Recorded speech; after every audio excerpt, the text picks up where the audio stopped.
C'est une nouveauté. Et c'est maintenant. Et bonjour à tous, vous êtes bien donc sur radiocapitole.fr. Aujourd'hui, donc, appel au rassemblement tous ensemble le 16 mai 2018. C'est Sébastien qui va nous expliquer le rassemblement qui est prévu pour l'équité parentale, l'égalité parentale avec les papas modernes. Sébastien, bonjour. Bonjour. Vous allez bien, Sébastien ? Ça va.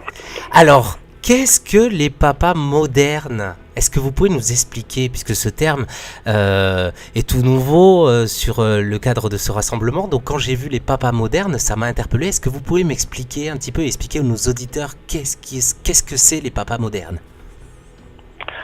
Les papas modernes, si vous voulez, c'est qu'aujourd'hui, la famille a changé depuis la famille d'il y a 50 ans. Et aujourd'hui, justement, pour cette action du 16 mai, on voulait mettre en avant aujourd'hui que la famille a changé, que les façons de s'occuper des enfants a changé aussi, et que nous, en tant que papa, on est de plus en plus présents. Alors, le 16 mai prochain, grand rassemblement devant tous les tribunaux de France, c'est une cause nationale pour vous ? Ah oui, tout à fait. C'est parce que c'est une cause qui touche justement tout le monde. Alors, on en a beaucoup déjà parlé. Il y a eu déjà beaucoup d'actions, on va dire, individuelles. Là, aujourd'hui, c'est vrai que c'est un appel qui a été lancé par plusieurs d'entre nous, puisque on se trouvait un petit peu partout éparpillés en France. Ce rassemblement, Sébastien, il réunit des pères et des mères ? Oui, tout à fait. Tout à fait, parce que, comme je vous disais, la famille a changé, les pères ont changé et les mamans ont changé aussi. On parle beaucoup cette année d'équité et d'égalité homme-femme.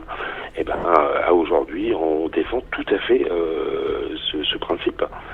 Donc c'est pour ça que malheureusement, quand il y a des quand il y a des situations de divorce, de séparation, on veut garder notre rôle de père et la mère doit garder son rôle de mère également.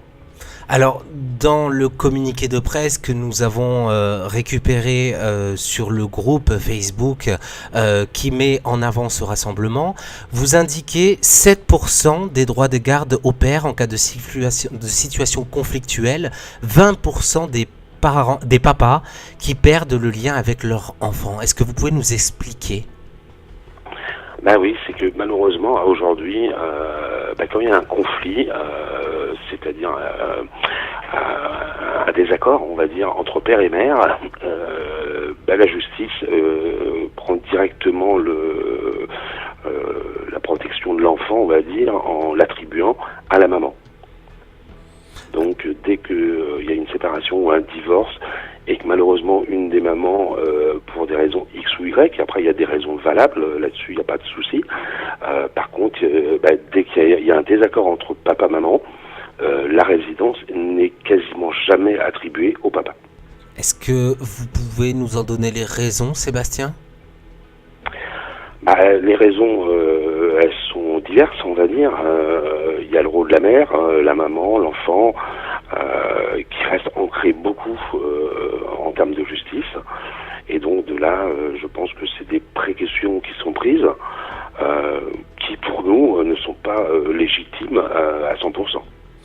Alors, dernièrement, il y a eu un reportage par l'intermédiaire de RMC sur le fait que les papas et les mamans doivent, et il apparaît dans l'intérêt de l'enfant, ils doivent avoir les mêmes droits pour l'enfant. Il était indiqué que peu de pères demandaient la résidence des enfants. Qu'est-ce que vous en pensez ? Alors, peu de pères demandent la résidence alternée ou la résidence totale, très certainement. Après, là-dessus, c'est vrai que c'est des choses, on va dire, individuelles, que moi, je ne conçois pas. Je pense que là, en tant que papa, on doit demander aussi la garde, pas totale forcément, mais la garde alternée. Je préfère même la résidence alternée que garde alternée.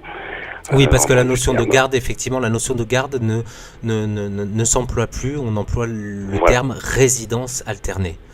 Voilà, tout à fait, puisque il y a des termes qui sont employés voyez, qui, nous, en tant que papa, justement, divorcés, n'aimons pas trop, voilà, ce système de garde, ou ce système aussi de droit de visite pour l'un des parents.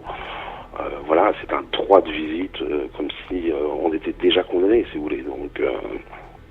Donc voilà, c'est des choses que nous, avec ce rassemblement, on veut alerter et puis faire changer. Alors, 1300 suicides, c'est ce qu'il y est noté par an de ces papas. Oui. Et oui, tout à fait. On est à plus de 1300 suicides par an de papas qui tombent dans des cas que, je ne pourrais pas parler lors de cette interview, mais dans des situations, oui, catastrophiques. C'est le fait de la rupture de lien avec l'enfant ou le fait d'avoir peu son enfant que cela peut arriver? C'est les suicides, c'est dû à la rupture de tout, on va dire, dans un premier temps de l'enfant, où là, malheureusement, les parents qui sont victimes de ça, déjà, alors c'est mon expression, prennent une grande claque dans la figure. Et puis ensuite, il y a un système judiciaire qui enchaîne plein d'autres choses. Et malheureusement, suivant la force de chaque personne, de chaque parent, on le supporte plus ou moins bien. Équité parentale. Je suis papa de 3 enfants que je vois peu, voire pas du tout. Quelle est la fréquence, Sébastien? Les 2 derniers, ça fait plus d'1 an que je ne les ai pas vus. Donc c'est des situations qui mentalement sont difficiles à vivre. Après, voilà, faut être fort, faut être entouré. Malheureusement, les papas qui n'y sont pas, ils sont seuls face à tout ça. Équité parentale, Papa Moderne, le rassemblement du 16 mai, qu'attendez-vous de cette journée, Sébastien?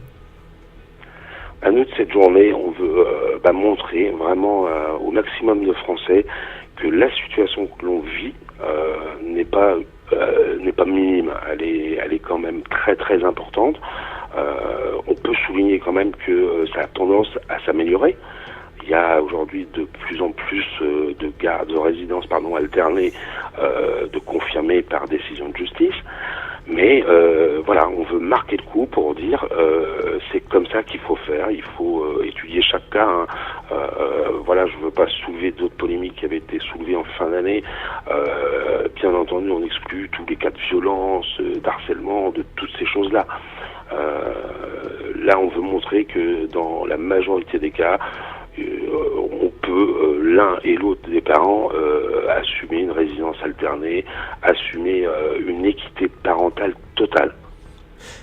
Dans votre combat, vous allégez aussi certaines mères, le fait que beaucoup de papas demandent à intervenir dans la vie quotidienne de leur enfant. Oui. Et oui, et c'est qu'un plus pour les mamans, et c'est un plus pour les enfants aussi. Moi, je suis président d'une association. On rencontre des psychologues, des psychothérapeutes, des pédopsychiatres. La plupart de ces personnes-là sont d'accord que pour l'enfant, pour l'intérêt de l'enfant, c'est mieux, les enfants le vivent mieux quand les liens entre chaque parent est conservé. Alors, à un moment, moi j'appelais ça les papas du dimanche, parce que les papas avaient tendance à jouer beaucoup plus avec les enfants lorsqu'ils rentraient du travail ou le week-end. Aujourd'hui, on n'est plus dans ce cadre-là. Ah, du tout. Et c'est pour ça que de là, on tape sur la table, excusez-moi l'expression, mais à aujourd'hui, quand on prend les décisions qui sont rendues et que moi, comme plein d'autres papas et certaines mamans reçoivent, vous aurez un droit de visite une fois un week-end tous les 15 jours et la moitié des vacances scolaires. Le parent qui a cette décision-là, il faut que les personnes en France se rendent compte qu'en vrai, on est parent du 1er janvier au, si je ne me trompe pas, 4 mars. C'est-à-dire, est-ce que vous pouvez nous en dire plus? Si on cumule le nombre de jours un week-end sur 2 et la moitié des vacances scolaires, ça fait le nombre de jours du 1er janvier au 3 mars. Mais c'est très peu.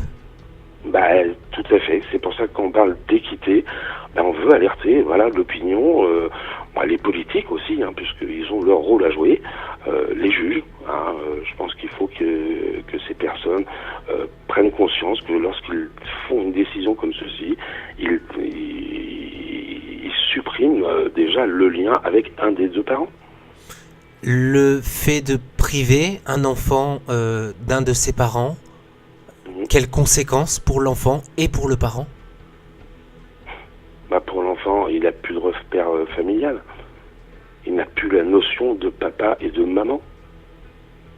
Il est livré à un seul des parents. On va dire 9 mois dans l'année, plus de 9 mois dans l'année, rendez-vous compte? Vous estimez qu'il y a une sorte de discrimination, Sébastien? Je vais pas forcément employer ce terme-là. Je vais juste dire que avant, peut-être, il y a des dizaines et des dizaines d'années, c'était maman qui élevait l'enfant, qui restait à la maison et que le papa allait travailler. Aujourd'hui, ces choses-là changent. Un papa est capable d'élever ses enfants, de leur apprendre un cadre de vie aussi. Mais par contre, qu'on nous coupe pas tout sous le pied dès le départ. Alors, je dis papa, mais il y a des cas, c'est très peu de cas, mais j'ai des cas de maman aussi, quoi. Les mamans vous accompagnent pendant cette manifestation du 16 mai, ce rassemblement du 16 mai? Oui, il y a beaucoup de mamans qui nous rejoignent parce que... parce qu'elles partagent votre histoire? Tout à fait. Après, on peut, sur un sujet comme celui-ci, attaquer plein d'autres choses.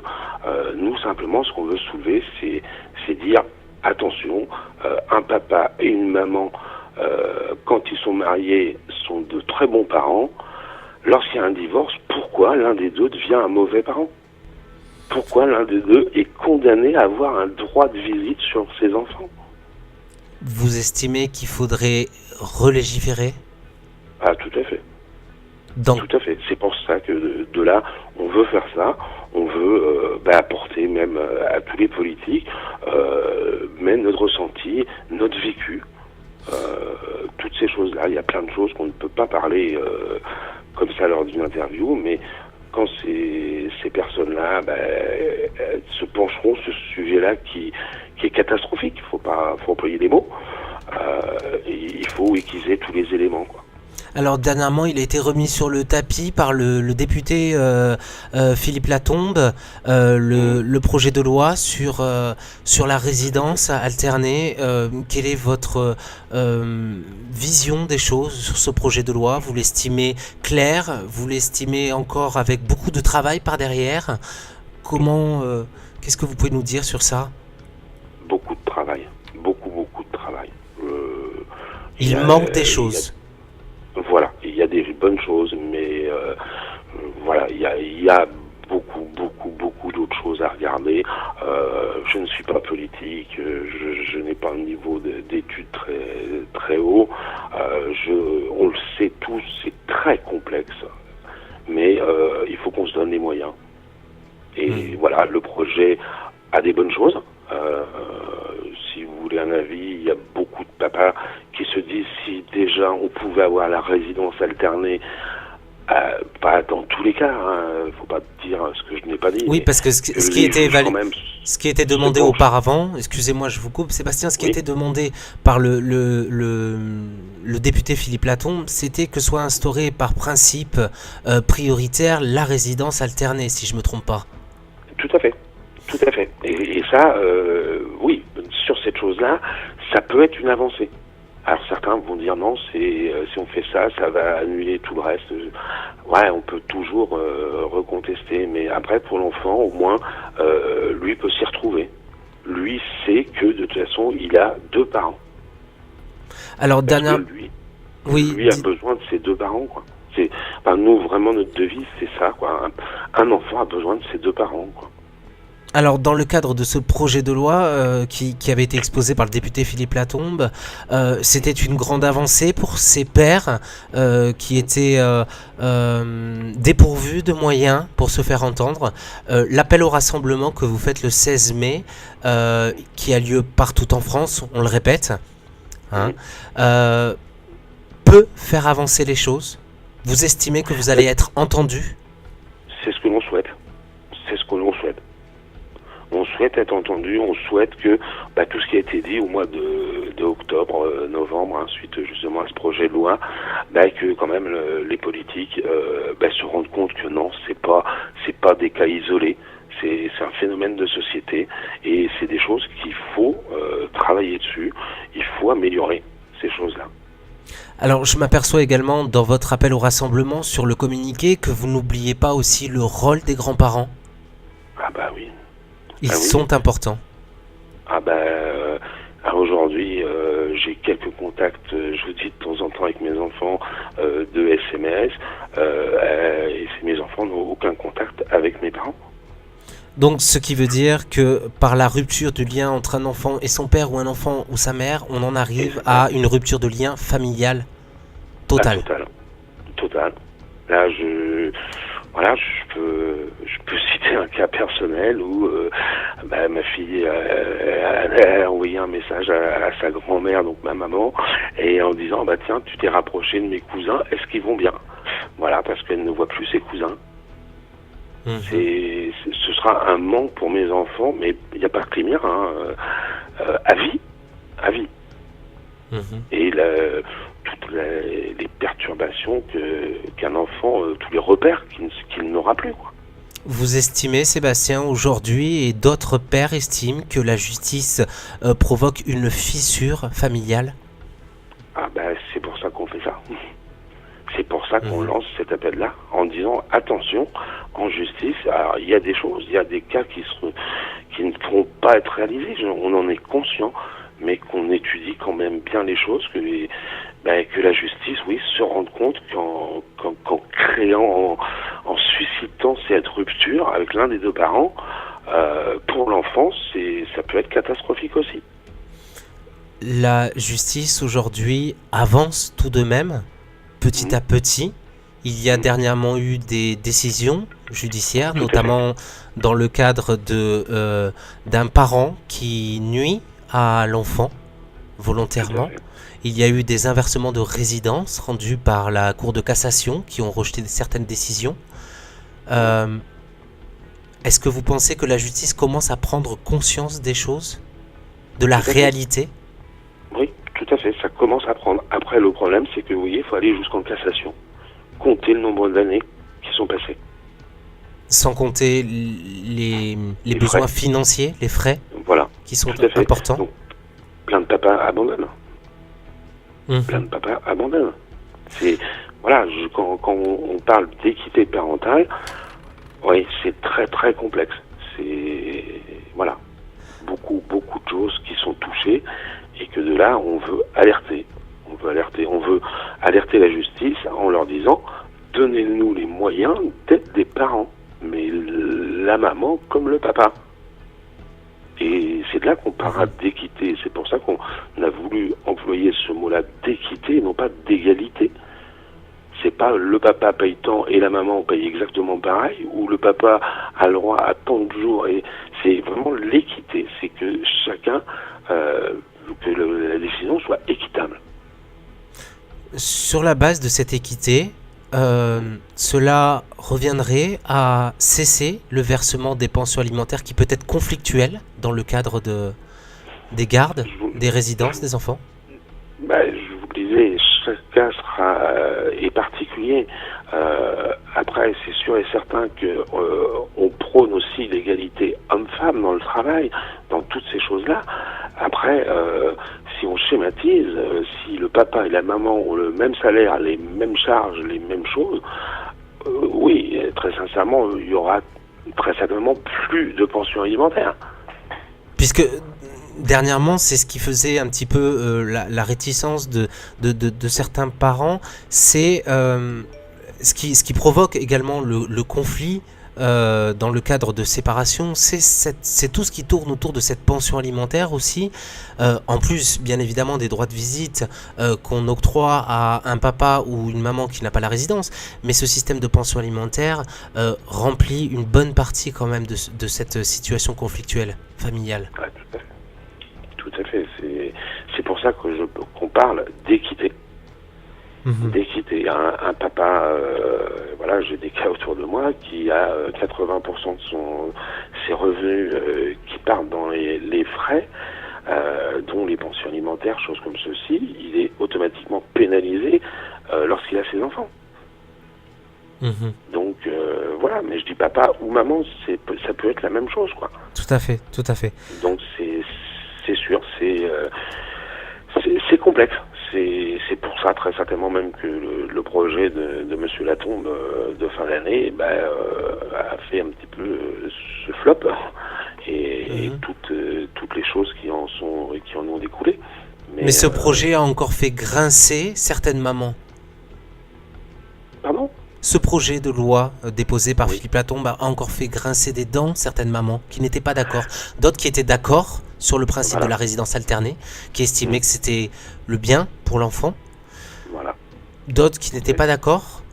Mais il y a des études aussi dont certains experts estiment que la résidence alternée n'est pas bonne pour les enfants. Qu'est-ce que vous en pensez sur ça, Sébastien ? Il y a des études qui disent que c'est pas bon, il y a d'autres études qui disent que c'est bon, il y a des pays qui le font depuis de longues années et qui n'ont que des bonnes choses dessus. Aujourd'hui, un enfant vit avec ses deux parents. Lorsqu'il y a séparation des deux parents, pourquoi on le fait vivre qu'avec un seul des parents ? Logiquement, c'est moins bien pour lui. Vous estimez que la France est en retard dans tout ce qui concerne la famille ? Sur ce sujet-là. Dans le cadre du divorce, oui. Oui, il faut revoir les choses. Et comme je le disais au tout début de notre interview, la famille en France a changé. Les mamans reprennent leur place, les femmes reprennent leur place. C'est tout à fait normal, tout à fait logique. Donc redonnons-nous notre place aussi de père et de mère dans les autres cas de figure. Bien. J'espère que tout le monde vous a entendu, Sébastien. Est-ce que vous pouvez nous redonner les contacts, les différents organisateurs pour la manifestation du 16 mai pour qu'on puisse vous contacter ? Alors, il y a un groupe Facebook qui est fait pour nous contacter et ensuite que les personnes soient redirigées par département. C'est-à-dire qu'on se connecte sur le www.facebook.com groupe 16 mai 2018, c'est ça ? Tout à fait. Et là, à partir de ce moment-là, les personnes pourront être dirigées vers leurs groupes locaux ? Tout à fait. Donc, de là, chaque département et région s'organise par rapport à cette journée. Et donc, de là, ils seront redirigés directement avec les personnes en question. C'est toute la journée ou il y a une heure précise ? Alors, aujourd'hui, la journée complète, et comme on disait, c'est un mouvement qui est sorti de façon nationale. Après, chaque département organisera sa journée comme il l'entend, avec ce principe-là de faire un stand d'information aux personnes pour leur montrer les cas concrets de ce que l'on vit. Vous prévoyez une distribution de tracts, d'éléments pouvant interpeller l'opinion publique ? Alors, peut-être pas les distribuer aux personnes qui passeront nous voir, mais aux responsables, aux élus qui viendront. Oui, bien entendu, on aura des faits réels, concrets à présenter. Donc Sébastien, cet appel au rassemblement est un appel aussi pour que les élus viennent à vous rencontrent. Tout à fait. Tout à fait. Comme je le disais dans l'interview, c'est un problème de société. Et messieurs les députés, les sénateurs, premiers ministres et ministres sont là quand même à notre écoute et normalement doivent venir pour voir de quoi il en retourne.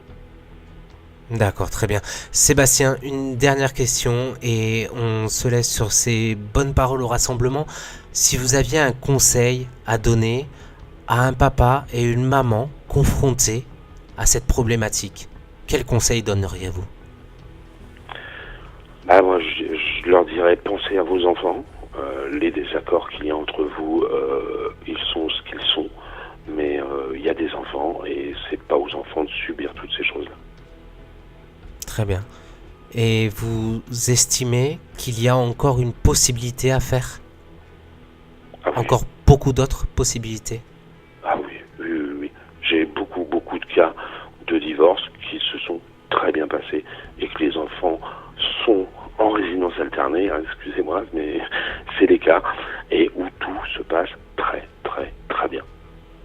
espérons-le, pour la suite. Oui. Tout à fait.